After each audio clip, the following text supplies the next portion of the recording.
Hello everyone, let's get started.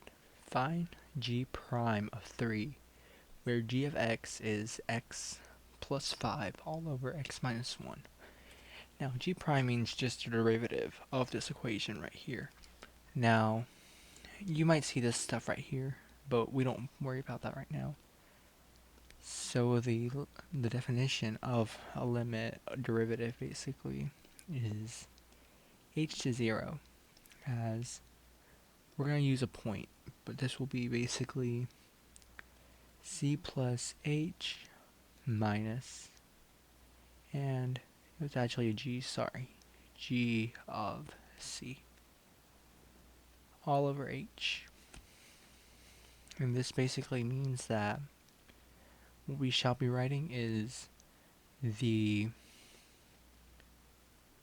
point, which is c equals 3, which is 3 plus h of g minus g of 3 over h is our limit as h approaches 0. Now, what do we do afterwards, you might say? Well, this right here, we plug into the equation, which would be 3 plus 5 over 3 minus 1, which we get 4. So, we'll come back to that, but now what we have to do for this part right here, this will basically mean that this is the x value, and we plug this into these x values right here. And this means that it's 3 plus h plus 5. That's all it is, all over 3 plus h minus 1. And this is minus g of 3, which we got 4. And keep in mind that this is all over h. So sorry that I'm a little slow with this. And this is as the limit as h approaches 0. And after this, we do some algebra. A little bit of algebra, not too much, not too hard algebra.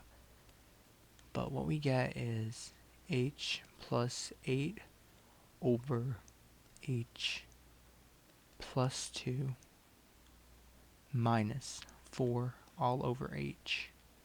Now what I like doing is to put it all over 1, and what I have to do is that I have to get the common denominator, and I just do h plus 2 times h plus 2.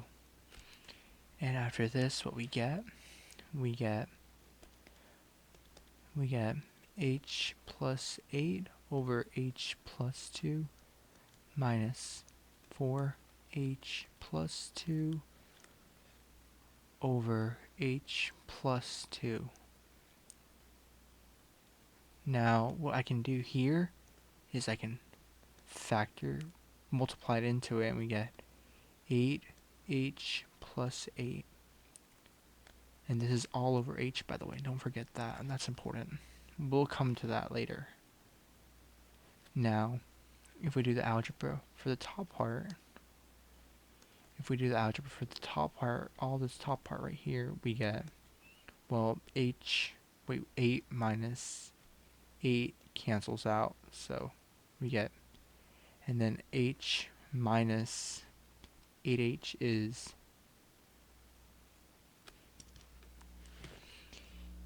we get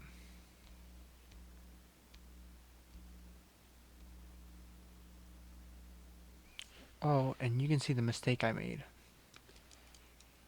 You can see that I made a mistake. This happens a lot with calculus. You do minor mistakes.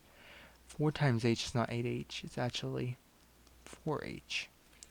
So yeah, that's a big mistake you might do in calculus, and it has happened to me so many times.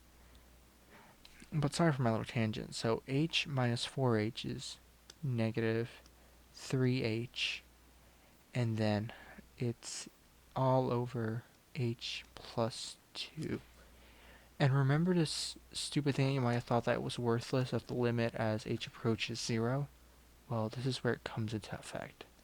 The limit as h approaches 0, we basically just plug in. What we do now is plug in 0, I guess. I say. Oh, and here's what we forgot to do as well. We forgot to put it all over h. That's another mistake you do. You forget the bottom part.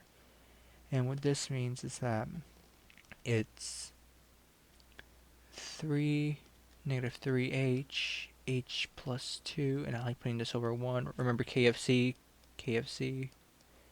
keep, flip, change. So that's really useful. Keep, flip, change.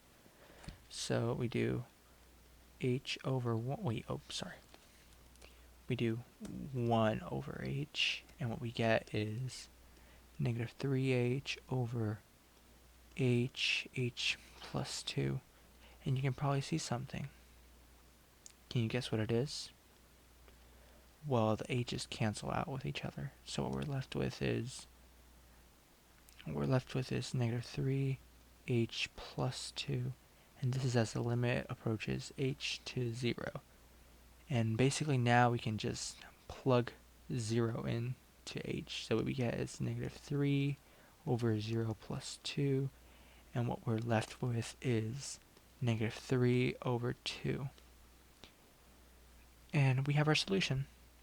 And I hope this helped, and you saw that I made minor mistakes, and keep in mind, you will probably make those mistakes as well, but it's fine as long as you realize what you'd messed up with. So thank you, goodbye.